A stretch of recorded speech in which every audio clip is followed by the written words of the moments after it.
मित्रांनो, महिना तरी नक्की होऊन गेला. मी तुमच्याबरोबर या समाज माध्यमातनं हे नवीन शब्द मला हल्ली शिकायला मिळाला. तुम्ही त्याला रील म्हणता, कोणी काय म्हणतं मला माहीत नाही, पण समाज माध्यम म्हणे. समाज माध्यमातनं तुमच्याशी भेटायला येतोय आणि खरंच आनंदाचा पाऊस पडतोय हो. किती लोकं तुम्ही मला प्रेम देताय, किती लोकं माझ्या पाठीवर शाबासकी देताय. काय कमेंट्स येतायत. मी परवा पाहिलं, मला त्यातलं काही कळत नाही. माझ्या लेकीने सांगितलं, रमाने, "हो बाबा." म्हटलं, "काय?" Instagramवर रील 1.2 मिलियन झाले ते 30 दिवसात. मी म्हटलं, "प्रूफ दाखव." आपण पुराव्याशिवाय कधी बोलत नाही. तिने Instagramचं ते प्रूफ दाखवलं. In 30 days 1.2 million. म्हणजे 1.2 मिलियन म्हणजे आता तेवढं मला मिलियन कळायला लागले. 12,00,000. 12,00,000 लोकं जर महिन्याभरात जर माझ्यावर प्रेम करत असतील, तर मी निश्चितच मुकेश अंबानीपेक्षा श्रीमंत नाही का हो? पैशाने नाही, माणसाची श्रीमंती असते ती खूप वेगळी असते. माणसांची श्रीमंती, शब्दांची श्रीमंती ही खूप वेगळी असते. आणि असंच एक श्रीमंत शब्दांचं व्यक्तिमत्व होतं वि. वा. शिरवाडकर, कुसुमाग्रज. आपल्या महाराष्ट्राचा जीव की प्राण, मराठी भाषेचा सर्वज्ञ, त्यांच्यापेक्षा कोणी मोठा असूच शकत नाही, एवढा मोठा माणूस. आणि मग सहज आठवलं, अरे, त्यांनी एक लिहिलेली कविता, काय सुंदर कविता होती.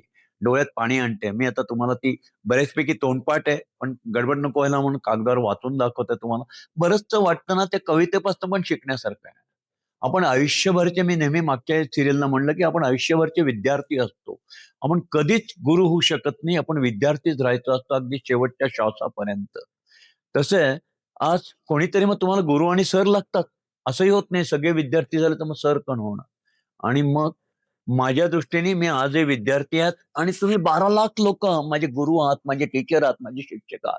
आज तुमच्यातनं मी प्रेरणा घेतोय. आपण प्रेरणा कोणापासून घेतो? गुरूंपासनं, आईपासनं, शिक्षकापासनं. आपण कसे घडतो? आई, वडील, शिक्षक जसं घडवतात तसं आपण घडतो. मग आज तर तुम्ही तो माझा रोल करताय. कशातनं रोल करताय? कॉमेंट्स. कॉमेंटनी डोळ्यात पाणी येतं. खूप खूप छान शब्द वापरतात, कविता करतात. धीर देतात. "सर, सुरू करा परत टोयोटा. मी तुमच्याकडे आमच्या गाड्यात आम्ही तुमच्याकडनंच घेणार रिपेअरला तिथेच येणार. सर, घरं बांधा, आम्ही बुकिंगला येणार. सर, फिक्स डिपॉझिट ठेवायला परत येतोय, फिक्स डिपॉझिट ठेवायला परत येतोय." अशी कॉमेंट वाचल्यावर डोळ्यात पाणी येतं आणि जबाबदारी वाढते. "सर, काही घाबरू नका, आम्हाला परत तुमच्याशी नोकरी करायची आहे." अरे नोकरी नाही मित्रांनो, मी कधीच स्टाफ ठेवला नाही. माझ्याकडे काम करणारे माझे कधीच नोकर नव्हते आणि मी त्यांचा कधीच मालक नव्हतो. अरे एक फॅमिली. एका फॅमिलीतले आई, वडील, बहीण, भाऊ, मावश्या, काका, हे कुठे नोकर असतात का? ते फॅमिलीचं बंधन असतं.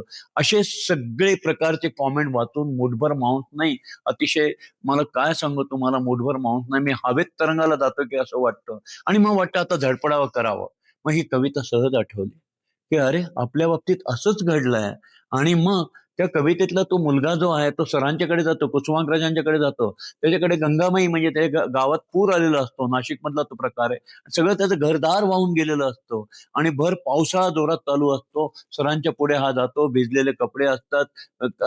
कपाळावरनं, गालावरनं पावसाचं पाणी ठिपकत असतं, भिजलेलं पाणी. आणि अशा वेळेला तो सरांच्याकडे जातो. तसंच माझ्या बाबतीत माझे सर म्हणजे आता तुम्ही 12,00,000 लोकं झालेत. तर तुमच्यापुढे माझ्या भावना कशा आहेत तुमच्याबद्दल? मला काय पाहिजे तुमच्याकडनं? तुमचं हे तर प्रेम पाहिजे. तर ते मी थोडंसं तुम्हाला कवितेतनं सांगतो. तुम्हाला खूप आवडेल ही कविता. ही अजरामर कविता आहे. प्रत्येकाने लक्षात ठेवण्यासारखी कविता आहे. तो मुलगा आला कुसुमाग्रजांकडे आणि म्हणला, बेल वाजवली नाही, दार उघडून आत आला आणि म्हणला, "ओळखलात का सर मला? ओळखलत का सर मला? पावसात आला कोणी. कपडे होते करदमलेले, केसावरती पाणी. क्षणभर बसला, नंतर बोलला. क्षणभर बसला, नंतर हसला, बोलला वरती पाहून. गंगामाई पाहुणी आली, गेली घरट्यात राहून." काय वर्णन आहे!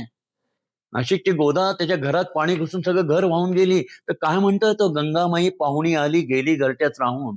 संकटाला त्या गंगामाईला नावं नाही ठेवली की माझ्या पुरात उद्ध्वस्त केलं. पाहुणी म्हणाल तिला. पुढे काय म्हणाला बघा. माहेर वाशीन पोरीसारखी चार भिंतीत नाचली. अरे मोकळ्या हाती जाईल कशी, बायको मात्र वाचली. घरी आली, माहेरवाशीन आल्यानंतर कशी घरदार माहेर आल्यानंतर तिचं घर असतं आणि कशी ती आनंदाने सगळीकडे नाचत असते, दुडत असते, गात असते, तशी ती चार भिंतीत नाचली. मग मोकळ्या हाती कशी जाईल? माहेरवाशीन आली आहे ना माझी मुलगी. ती मोकळ्या हाती तिला मी कशी पाठवू? मोकळ्या हाती जाईल कशी, बायको मात्र वाचली. सगळं बिचाराचं घरदार भावून गेलं त्या पुरात. भिंत खचली, चूल विझली, होते नव्हते गेले. भिंत खचली, चूल विझली, होते नव्हते गेले. प्रसाद म्हणून पापण्यामध्ये पाणी थोडे ठेवले. काय शब्द आहे! ज्ञानेश्वर माऊलीनंतरचं हे दुसरं आपला हा सगळा शब्दप्रभू. काय शब्द आहेत, की सगळे प्रसाद म्हणून पापण्यामध्ये पाणी थोडे ठेवले. सगळं गेल्यानंतर जे डोळ्यात पाणी येतं त्यालाही ते प्रसाद म्हणतात.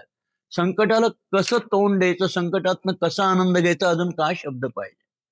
कारभारणीला घेऊन संगे सर आता लढतो आहे. चिखलगाळ काढतो आहे, पडकी भिंत बांधतो आहे. किती छान आहे. हिंमत नाही हारलो आहे. परत मी माझ्या बायकोला बरोबर घेऊन परत लढतोय आणि परत सगळा चिखलगाळ जे काही चिंचडे उडले ते सगळे काढतोय आणि परत भिंत बांधतोय, पडकी भिंत बांधतोय. खिशाकडे हात जातात हसत हसत उठला.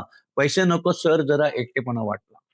सरांना असं वाटलं, तर याला आर्थिक मदत करायला पाहिजे, याला काहीतरी 4 पैसे द्यायला पाहिजे. पण सरांचा हात खिशाकडे गेला, धावत उठला आणि म्हणला, खिशाकडे हात जातात हसत हसत उठला. पैसे नको सर, जरा एकटेपणा वाटला. तसंच माझं तुमच्या बाबतीत आहे मित्रांनो. कोणी म्हणतं पैसे देतो, डिपॉझिट घर घेतो. नाही रे, माझ्या भावना जो आहे ना, मला एकटेपणा वाटतोय म्हणून मी तुमच्याकडे येतोय. आणि परत एकदा हे खूप आवडलं मला. खिशाकडे हात जातात हसत हसत उठला. पैसे नको सर, जरा एकटेपणा वाटला. अरे मोडून पडला संसार तरी मोडला नाही कणा. मोडून पडला संसार तरी मोडला नाही कणा. पाठीवरती हात ठेवून तुम्ही फक्त लढ म्हणा, तुम्ही फक्त लढ म्हणा. बस एवढंच पाहिजे मित्रांनो. घरासाठी काडी काडी जमवतात माणसं, टुमदार स्वप्नात रंगतात माणसं, छान छान घरात राहतात माणसं. जेव्हा भेटतात घराला घरपण देणारी माणसं, घराला घरपण देणारी माणसं. DSK घराला घरपण देणारी माणसं.